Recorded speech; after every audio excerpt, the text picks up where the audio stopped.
Hello दोस्तों, आज के इस वीडियो में हम लोग स्टैटिक जीके का एक इम्पोर्टेंट टॉपिक पर्यावरण एवं वायुमंडल स्टार्ट करेंगे। पर्यावरण एवं वायुमंडल से संबंधित कुल 50 से अधिक अति महत्वपूर्ण प्रश्नों के हैं, तो प्लीज़ आप इस वीडियो को अंत तक देखें। तो हम लोग वीडियो को स्टार्ट करते हैं। आपका पहला प्रश्न बनेगा कि पृथ्वी के चारों ओर का गैसीय आवरण को क्या कहते हैं। पृथ्वी के चारों ओर का गैसीय आवरण को हम लोग वायुमंडल कहते हैं। अगर प्रश्न पूछे कि पृथ्वी के चारों ओर का जो गैसीय आवरण है उसको हम लोग क्या कहते हैं, तो वायुमंडल कहते हैं। वायुमंडल यानी एटमॉस्फेयर।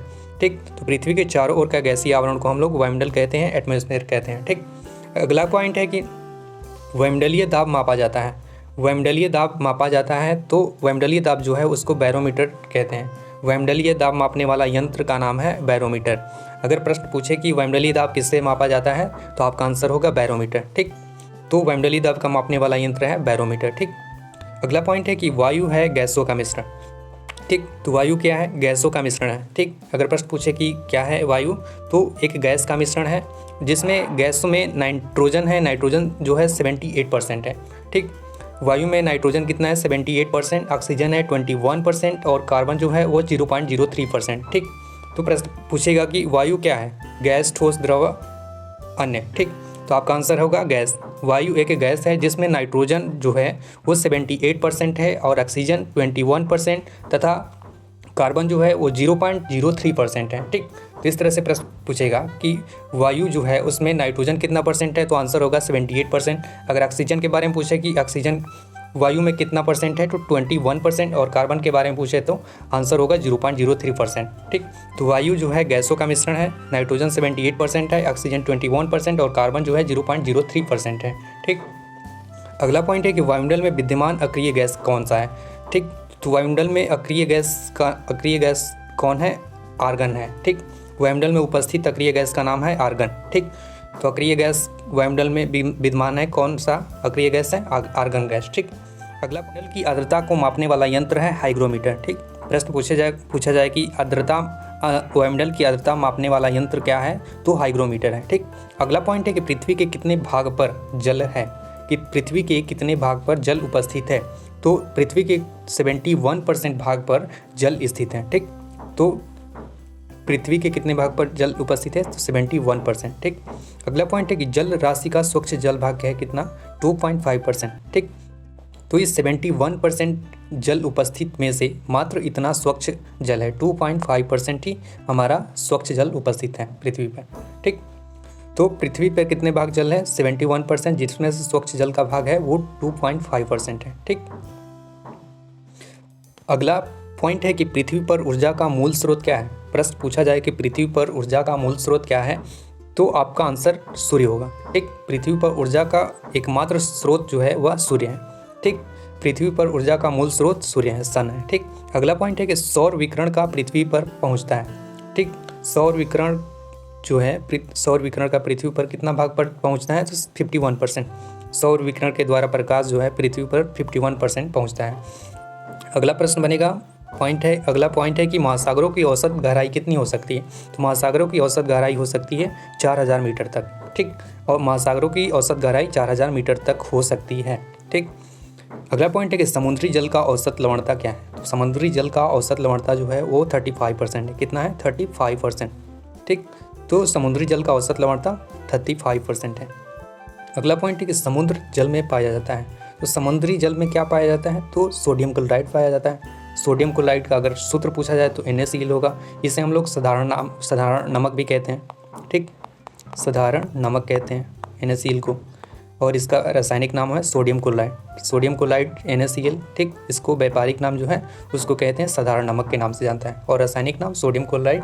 ठीक, तो समुद्री जल में सोडियम क्लोराइड पाया जाता है। ठीक, NaCl पाया जाता है। अगला पॉइंट है कि सर्वाधिक लवणता कहाँ पाई जाती है, तो एक झील है उसका नाम है वान झील। ठीक, सर्वाधिक लवणता कहाँ पाई जाती है, वान झील में। वान झील कहाँ स्थित है, तुर्की में। कितने परसेंट पाई जाती है वो लवणता, 330%। कितने परसेंट, 330%। ठीक, तो सर्वाधिक लवणता वान झील में पाई जाती है। वान झील कहाँ स्थित है, तुर्की में स्थित है, और कितने परसेंट तक पाई जाती है, तो 330% तक लवणता पाई जाती है वान झील में। ठीक, वान झील तुर्की में स्थित है। ठीक, तो सर्वाधिक लवणता वान झील में, और वान झील जो है तुर्की में स्थित है, और 330% तक लवणता वहाँ पाई जाती है। ठीक, अगला पॉइंट है कि वातावरण तथा जीवमंडल के बीच का संबंध कहलाता है। तो वातावरण तथा जीवमंडल के बीच के संबंध को हम लोग पारिस्थितिकी कहते हैं, पारिस्थितिकी यानी इकोसिस्टम कहते हैं। ठीक, तो वातावरण तथा जीवमंडल के बीच के संबंध को हम लोग पारिस्थितिकी कहते हैं, इकोसिस्टम कहते हैं। अगला पॉइंट है कि पृथ्वी की सबसे निचली परत क्या कहते हैं। पृथ्वी की सबसे निचली परत जो होती है उसको हम लोग क्षोभ मंडल के नाम से जानते हैं।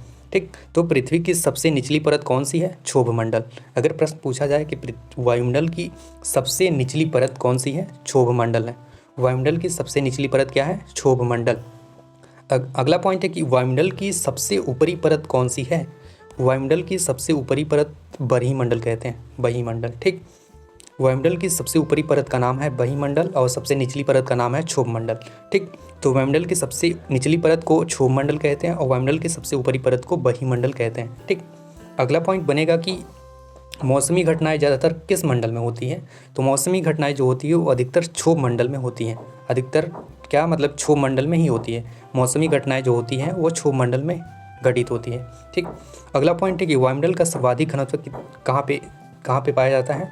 तो वायुमंडल का सर्वाधिक घनत्व जो है क्षोभ मंडल में पाया जाता है। कहाँ पे पाया जाता है? क्षोभ मंडल में। ठीक, प्रश्न पूछा जाए कि वायुमंडल का सर्वाधिक घनत्व किस मंडल में, वायुमंडल के किस परत में पाया जाता है? तो क्षोभ मंडल में। ठीक, तो वायुमंडल का सर्वाधिक घनत्व जो है क्षोभ मंडल में पाया जाता है। ठीक, अगला पॉइंट है कि क्षोभ मंडल की मोटाई में वृद्धि कब हो सकती है, कब होती है? क्षोभ मंडल की मोटाई में वृद्धि ग्रीष्म ऋतु में होती है। ठीक, क्षोभ मंडल की मोटाई में वृद्धि जो होती है वो ग्रीष्म ऋतु के समय में उसमें ज़्यादातर वृद्धि देखने को मिलती है क्षोभ मंडल में। ठीक, क्षोभ मंडल की मोटाई अधिकतर ग्रीष्म ऋतु में होती है। ठीक, अगला पॉइंट है कि क्षोभ मंडल यानी ट्रोपोस्फियर, क्षोभ मंडल को इंग्लिश में कहते हैं ट्रोपोस्फियर में प्रति 165 मीटर तथा 1 किलोमीटर की ऊंचाई पर जाने का ताप घटता है। कितना घटता है? तो 1 डिग्री सेल्सियस तथा 6.4 डिग्री सेल्सियस। ठीक, क्षोभ मंडल यानी ट्रोपोस्फियर में प्रति 165 मीटर तथा 1 किलोमीटर की ऊंचाई पर जाने पर ताप पर क्या इफेक्ट पड़ता है? तो क्रमशः 1 डिग्री सेल्सियस तथा 6.4 डिग्री सेल्सियस ताप घटता जाता है। ठीक, तो 165 मीटर तथा 1 किलोमीटर की ऊंचाई जाने पर ताप में कितना परिवर्तन होता है? तो 1 डिग्री सेल्सियस तथा 6.4 डिग्री सेल्सियस।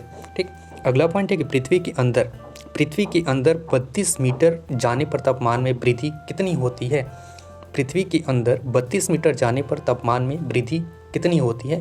तो 1 डिग्री सेल्सियस। कितनी होती है? 1 डिग्री सेल्सियस। ठीक, तो पृथ्वी के अगर अंदर 32 मीटर तक जाया जाता है तो तापमान में क्या वृद्धि होगी, मतलब कितना वृद्धि होगा? तो वो मात्र 1 डिग्री सेल्सियस वृद्धि होगी। ठीक, अगला पॉइंट है कि समताप मंडल में ओजोन परत, तो ओजोन परत किस मंडल में स्थित है? तो समताप मंडल में। ठीक, ओजोन परत कहाँ स्थित है? समताप मंडल में।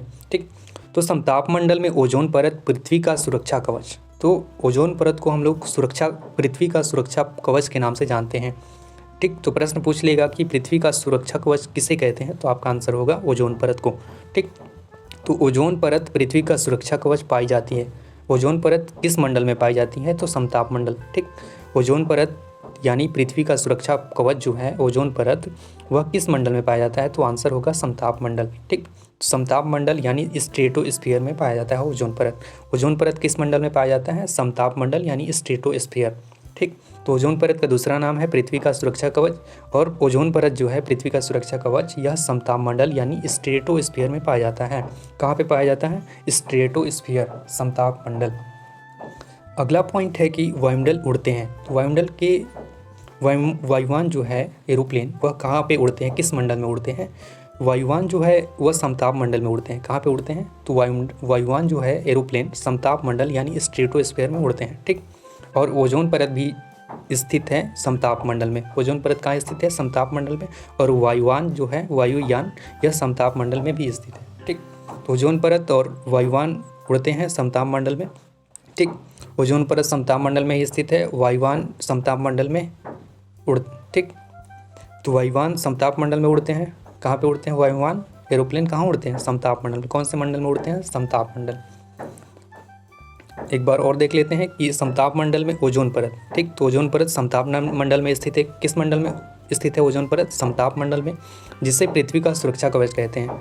तो पृथ्वी का सुरक्षा कवच ओजोन परत को कहते हैं। किसे कहते हैं? पृथ्वी का सुरक्षा कवच और ओजोन परत को।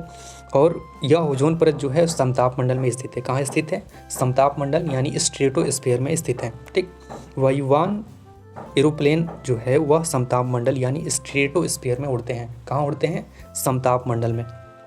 अगला पॉइंट है कि सूर्य से आने वाली पराबैंगनी किरणों को अवशोषित कौन करता है? तो आंसर होगा ओजोन गैस। ठीक, सूर्य से जो आने वाली पराबैंगनी किरणें होती है उसको अवशोषित करता है कौन? ओजोन गैस का सूत्र होता है O3। ठीक, ओजोन गैस का सूत्र होता है O3। ठीक, तो सूर्य से जो पराबैंगनी किरणें आती है उसको अवशोषित कौन करता है? ओजोन। ठीक, तो सूर्य से आने वाली पराबैंगनी किरण को अवशोषित करता है ओजोन गैस। ठीक, O3 गैस। ठीक, ओजोन। अगला पॉइंट एक ओजोन परत मापने की इकाई है, मतलब ओजोन परत को कैसे मापा जाता है, किस इकाई? तो उसको कहते हैं डाबसन। ओजोन परत मापने की इकाई है, मात्रक है डाबसन। ओजोन परत किस में मापा जाता है? डाबसन में। अगर प्रश्न पूछा जाए कि ओजोन परत मापने की इकाई है या किससे मापा जाता है, तो डाबसन से। ठीक, तो ओजोन परत मापने की इकाई डाबसन है। ठीक, अगला पॉइंट है कि ओजोन परत को नष्ट या क्षरण करने वाली गैस क्या है? तो CFC यानी क्लोरोफ्लोरोकार्बन। ओजोन परत को नष्ट या क्षरण करने वाली गैस जो है उसको कहते हैं CFC यानी क्लोरोफ्लोरोकार्बन। ठीक, तो ओजोन परत को नष्ट करती है कौन सी गैस है? CFC gas. CFC यानी क्लोरोफ्लोरोकार्बन। अगला पॉइंट है कि उल्कापिंड जलते या नष्ट होते हैं। इस मंडल में होते हैं उल्कापिंड जलते या नष्ट होते हैं कौन से मंडल में होते हैं नष्ट? मध्य मंडल में। ठीक, तो उल्कापिंड नष्ट होते हैं मध्य मंडल में। ठीक, अगला पॉइंट है कि रेडियो तथा संचार संबंधित है। रेडियो तथा संचार जो है वह आयन मंडल में स्थित है। रेडियो और संचार संबंधित है आयन मंडल से। ठीक, रेडियो और संचार किससे संबंधित है? आयन मंडल से, है ना। अगला पॉइंट है कि ग्रीन हाउस गैसें कौन कौन है? ग्रीन हाउस गैसों के नाम हैं जैसे CO2 ग्रीन हाउस गैस है। CO2, CFC यानी क्लोरोफ्लोरोकार्बन, CH4 यानी मीथेन, या और NO2 मतलब नाइट्रोजन डाइऑक्साइड। ठीक, तो ग्रीन हाउस गैसों के नाम है कार्बन डाइऑक्साइड, क्लोरोफ्लोरोकार्बन, मीथेन और नाइट्रोजन डाइऑक्साइड। ठीक, तो ग्रीन हाउस गैसों के नाम कार्बन डाइऑक्साइड यानी CO2, CFC यानी क्लोरोफ्लोरोकार्बन, CH4 यानी मीथेन, NO2 मतलब नाइट्रोजन डाइऑक्साइड। तो ये सारी गैसें जो हैं ये ग्रीन हाउस गैसें कहलाती हैं। तो ग्रीन हाउस गैसों में CO2 है, CFC है, CH4 है, NO2 है। इसको कहते हैं CO2 यानी कार्बन डाइऑक्साइड, CFC यानी क्लोरोफ्लोरोकार्बन, CH4 यानी मीथेन, NO2 मतलब नाइट्रोजन डाइऑक्साइड। ठीक, तो ये गैसें जो हैं इसे कहते हैं ग्रीन हाउस गैसें। ठीक, अगला पॉइंट है कि भारत की जलवायु कैसी है। तो भारत की जो जलवायु है वह उष्णकटिबंधीय मानसून की है। ठीक, तो भारत की जलवायु कैसी है? उष्णकटिबंधीय मानसून। ठीक, अगला पॉइंट है कि संवहनीय वर्षा होती है। संवहनीय वर्षा कहाँ पे होती है? तो विषुवतीय क्षेत्रों में। संवहनीय वर्षा होती है कहाँ पे? विषुवतीय क्षेत्रों में। ठीक, अगला पॉइंट है कि अधिकतम वर्षा कहाँ पे हो सकती है, कहाँ पे होती है? अधिकतम वर्षा कहाँ पे होती है? तो ये भी विषुवतीय क्षेत्रों में होता है। ठीक, अधिकतम वर्षा जो होती है विषुवतीय क्षेत्रों में होती है। ठीक, अधिकतम वर्षा कहाँ होती है? विषुवतीय क्षेत्रों में, है ना। आपका अगला पॉइंट है कि न्यूनतम वर्षा कहाँ पे होती है। न्यूनतम वर्षा होती है ध्रुवीय क्षेत्रों में, पछुआ हवाओं के कारण होती है। ठीक, ध्रुवीय क्षेत्रों में होती है पछुआ हवाओं के कारण। न्यूनतम वर्षा कहाँ होती है? तो ध्रुवीय क्षेत्रों में। ठीक, तो न्यूनतम वर्षा जो होती है ध्रुवीय क्षेत्रों में होती है पछुआ हवा के कारण। ठीक, तो न्यूनतम वर्षा जो होती है ध्रुवीय क्षेत्रों में होती है। ठीक, अगला पॉइंट है कि पछुआ हवा कहलाती है। तो पछुआ हवा का एक अन्य नाम है गरजता चालीसा। पछुआ हवा को दूसरे नाम से जाना जाता है गरजता चालीसा। ठीक, प्रश्न पूछ लिया जाए कि पछुआ हवा का एक अन्य नाम है तो आपका आंसर होगा गरजता चालीसा। ठीक, पछुआ हवा गरजता चालीसा। ठीक, तो गरजता चालीसा जो है वह पछुआ हवा का एक दूसरा नाम है। ठीक, अगला पॉइंट है कि मानसून सबसे पहले कहाँ पे आता है। तो मानसून जो है सबसे पहले केरल राज्य में आता है। केरल राज्य में जून के प्रथम सप्ताह में। कब आता है? केरल में मानसून सबसे पहले तो आता है, लेकिन कब आता है, किस महीने में आता है? तो जून के प्रथम सप्ताह में आता है। ठीक, तो मानसून केरल में जून के प्रथम सप्ताह में आता है। ठीक, तो मानसून सबसे पहले केरल में आता है। कब आता है? तो जून के प्रथम सप्ताह में। केरल में मानसून कब आता है? जून के प्रथम सप्ताह में। अगला पॉइंट है कि भारत में अधिकांश सर्वाधिक वर्षा होती है तो दक्षिणी पश्चिमी मानसून के कारण होती है। भारत में जो अधिकांश वर्षा होती है वो दक्षिणी पश्चिमी मानसून के कारण होती है। ठीक। अगला पॉइंट है कि भारत की औसत राष्ट्रीय वर्षा होती है। ठीक। तो भारत की औसत राष्ट्रीय वर्षा है 110 सेंटीमीटर। ठीक, 110 सेंटीमीटर। ठीक, भारत की औसत राष्ट्रीय वर्षा कितनी है? 110 सेंटीमीटर। ठीक, मतलब 110 सेंटीमीटर तक वर्षा होती है भारत में। ये भारत का औसत राष्ट्रीय वर्षा है कितना? 110 सेंटीमीटर। अगला पॉइंट है कि फेरल का नियम संबंध है। फेरल का नियम किससे संबंध है? तो पवनों की दिशा से। प्रश्न पूछ लिया जाएगा कि फेरल का संबंध किससे संबंध है, तो ऑप्शन में होगा आपका पवनों की दिशा। तो आपका आंसर यही करेक्ट हो जाएगा, पवनों की दिशा। ठीक, तो फेरल का संबंध जो है वो पवनों की दिशा से संबंधित, पवन हवा की दिशा से संबंधित है। ठीक, तो ये हम लोगों ने पर्यावरण एवं जितने भी महत्वपूर्ण प्रश्न हो सकते थे उन सारे प्रश्नों को हम लोग इस वीडियो में पढ़ लिए। तो मिलते हैं एक नए वीडियो के साथ, तब तक के लिए जय हिंद, जय भारत।